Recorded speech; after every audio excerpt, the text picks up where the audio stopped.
Unknown, The Surrender Experiment. My Journey into Life's Perfection. 49. Hanging out in Washington, the year 2000 not only ushered in a new millennium, it brought with it a flurry of recognition for the pinnacle of success that the medical manager had achieved.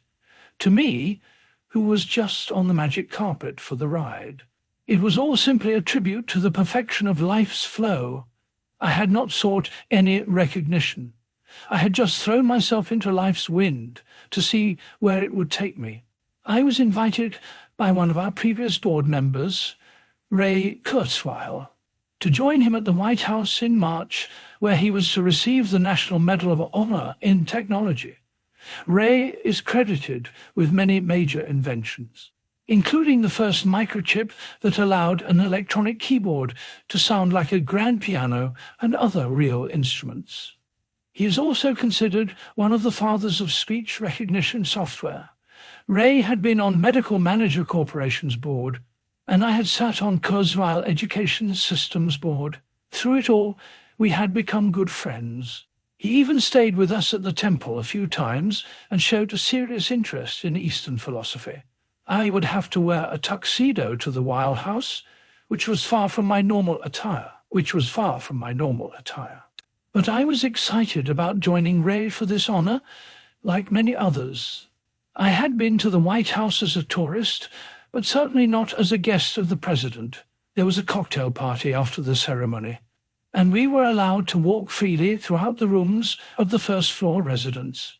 I gazed out a window in the green room that overlooked the Washington Monument and thought about how many presidents had taken in that view. Getting used to actually sitting on the antique furniture in those rooms was difficult enough. But then I kept realizing that the people I was having conversations with were all National Medal of Honor winners in some field of science. President Clinton joined the mix, and I even ran into Stevie Wonder in the hallway. All in all, it was one of those "what am I doing here" moments. I'm a yogi who moved out to the woods to meditate. I surrendered to the flow of life, and I end up here. Unbelievable. That was not my only trip to Washington that year. The very next month, I came back to represent the medical manager when it was installed into the archives of the Smithsonian Institution. The Smithsonian was sponsoring an effort to document the information technology revolution for future generations, in much the same way as we now look at the Industrial Revolution. Someday, people will be fascinated by the time period in which computers revolutionized how we live. Each year, a panel of CEOs of the world's leading companies did a search for organizations that had done extraordinary work in the field.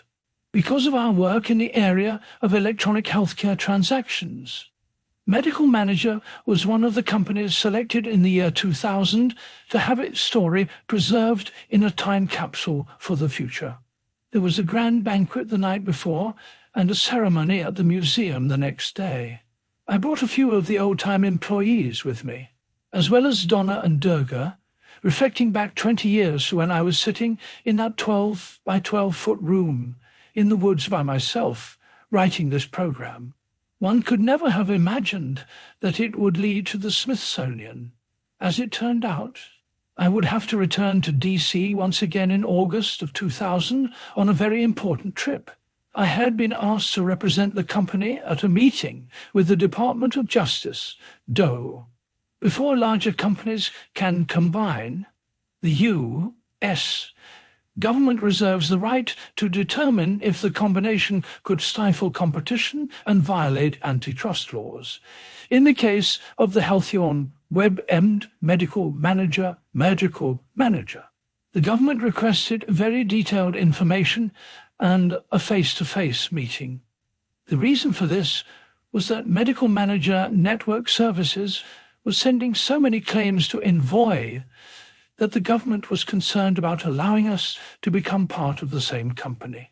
My immediate reaction to this situation was one of deep humility.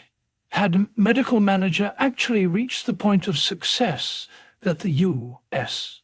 government had to be concerned about the very antitrust laws I had studied in business school? No, not really. But we were going to have to convince them of that. Sabrina and I flew up to Washington to prepare for the Justice Department meeting. It was around that time I began to notice that my life was becoming filled with more and more attorneys. We met for a strategy meeting at the office of one of the largest law firms in D.C. There were attorneys everywhere, but one always stood out from the rest. Jim Mercer was Marty's litigation specialist, and he understood both the law and business at a phenomenal level. I had learned to have great respect and confidence in Jim, and I was glad he would be present at the DOJ meeting. I, of course, had never previously dealt with the Justice Department. It was not exactly my everyday experience to be entering the DOJ building surrounded by a large team of attorneys. Nevertheless, after hours of very intense questioning, Sabrina and I managed to address the government's concerns satisfactorily. When it was all said and done, the merger was not going to pose any antitrust problems, though we were very relieved when the ordeal was over.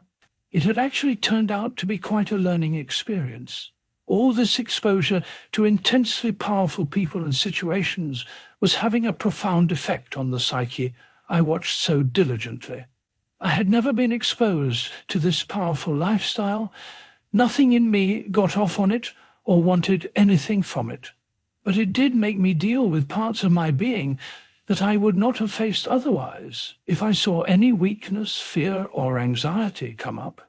I just deeply relaxed back into where I was watching from. I simply kept letting go of whatever came up. This is where life had taken me, and I used all these situations as a way of letting go of myself. It was definitely working. I kept being pushed into strongly positive and negative situations, and I increasingly found myself in a very clear and undisturbed state. It seemed that the more challenges life put me through, the less my inner energy flow was affected by outer conditions. What years of willful meditation had not gotten rid of? Life situations and challenges were rooting out of me. As long as I made getting rid of myself my only goal, every situation was a fruitful experience. If I'd had any other goal, I think the constant pressure would have been overwhelming. I found that I actually got more peaceful inside as I dealt with the ever-increasing magnitude of challenges. Life was molding me each day to become who I needed to be in order to handle tomorrow's tasks. All I had to do was let go and not resist the process. For the next few years, my medical manager, practice services division, continued to grow to its peak financial success. We grew to more than 300 employees, and were generating more than $300 million a year in revenue. We were the most widely installed practice management vendor in the country, and we had begun turning our attention toward building a fully computerized electronic health record. It was a period with tremendous challenges that I thought was putting me through unprecedented growth. Little did I know that life's portal of dramatic change was about to open up once again. When it did this time, it would completely redefine for me what it meant to go through a transformational growth experience.